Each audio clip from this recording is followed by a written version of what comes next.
L'ancien Premier ministre libanais, Saad Hariri, à Paris le 7 octobre 2014, AFP. On peut parfois avoir envie de laisser l'actuel cours sans rien suivre de ce qu'il se passe. Mais pour se préparer en douceur ce dimanche matin et à votre retour à la dure réalité du monde, un rappel en 5 points de ce qu'il s'est passé ce week-end. 1. Le Premier ministre libanais Saad Hariri démissionne et le Liban s'interroge. Le Premier ministre libanais Saad Hariri a annoncé de manière inattendue sa démission samedi en accusant le mouvement armé Hezbollah et alliés iraniens de « mainmise » sur le Liban et en disant craindre pour sa vie. Cette annonce intervient dans un contexte de forte tension sur plusieurs dossiers entre les deux poids lourds de la région, l'Arabie saoudite sunnite, qui soutient Saad Hariri, et l'Iran chiite, grand allié du Hezbollah. Second, de nouvelles accusations contre l'islamologue Tariq Ramadan. De nouvelles accusations visent l'islamologue Tariq Ramadan. 4 femmes ont raconté samedi dans la Tribune de Genève avoir été harcelées et même avoir eu des relations sexuelles avec le théologien alors qu'elles étaient adolescentes. Selon le quotidien suisse, les faits remontent aux années 1980 et 1990, ils sont prescrits, mais les accusations portées contre l'islamologue est particulièrement grave.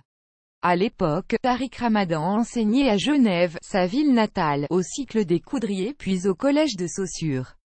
Tariq Ramadan, visé par 2 récentes plaintes pour viol, a annoncé jeudi via ses avocats avoir déposé plainte pour subornation de témoins. Pour plus d'infos, nos articles est à lire par là.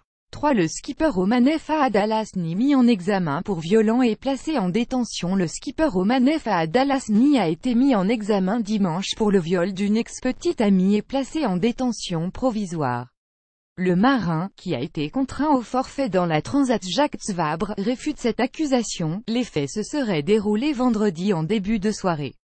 La victime, qui connaissait le skipper, présentait plusieurs traces de coups au visage, a indiqué une source policière. D'après témoignage, elle aurait été contrainte de pratiquer une fellation au skipper, poursuit cette source. Il l'aurait ensuite violemment poussé hors de la chambre d'hôtel où il séjournait. Fahad Al-Hasni devait prendre le départ qui a eu lieu à 13h35 dimanche de la 13e édition du Transat Jacques Vabre, course transatlantique en double qui relie Le Havre à Salvador de Bahia, Brésil.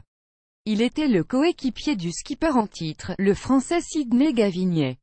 À ce propos, c'est comment la vie sur un bateau. Un article à retrouver ici. 4. Le président catalan destitué Carles Puigdemont et ses 4 conseillers s'est rendu à la police belge. Le président catalan destitué Carles Puigdemont et ses 4 conseillers, sous le coup d'un mandat d'arrêt européen émis par Madrid et exilé en Belgique, s'est rendu dimanche matin à la police belge, a annoncé le parquet de Bruxelles. Ils seront auditionnés par un juge d'instruction belge dans le courant de l'après-midi, a annoncé Gilles de Jmep, porte-parole du parquet de Bruxelles. La décision du juge d'instruction, qui doit décider sous 24 heures de les placer en détention ou de les libérer, sous condition ou caution, devrait intervenir dans la soirée, a-t-il avancé. 5. Emmanuel Macron élu depuis 6 mois et déjà pas mal de mécontents à actif. Un peu plus d'un Français sur 3, 35% se dit satisfait du début du quinquennat d'Emmanuel Macron, contre 59% qui s'affirment mécontents, 6 mois après entrée en fonction, selon Ondage Harris Interactive diffusé samedi. Les personnes interrogées portent dans l'ensemble un regard critique sur la période écoulée. Si les électeurs d'Emmanuel Macron au premier tour de la présidentielle 80% et dans une moindre mesure ceux de François Fillon 51% s'estiment satisfaits du début du quinquennat, ce n'est le cas que de 20% des électeurs de Benoît Hamon et de 18% de ceux de Marine Le Pen et Jean-Luc Mélenchon, selon cette enquête pour France 2.